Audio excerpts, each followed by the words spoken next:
এবারে যে রেজাল্টটা হয়েছে সেটা আমরা দেখেছি কুমিল্লা বোর্ডে কত 48% না 48% নেমে আসছে রেজাল্ট।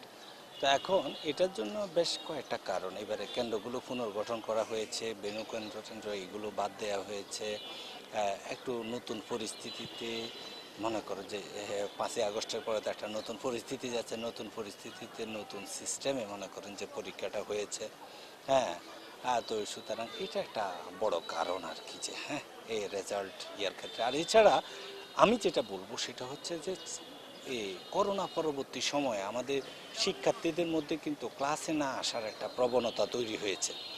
কিন্তু সে জায়গায় এই এই কারণে কিন্তু যে তারা যে তারা ক্লাস বিমুখ হয়ে গেছে, যে কারণে টিচারদের সংস্পর্শটাও কিন্তু যে কিছুটা কমে গেছে। এটা একটা বড় বিষয় ছিল আর কি, যে এই সব বাইন্ডিংসের ভিতর দিয়ে যেহেতু পরীক্ষাটা হয়েছে, আমি আশা করি হয়তোবা এটা একটা বড় কারণ হতে পারে আর কি।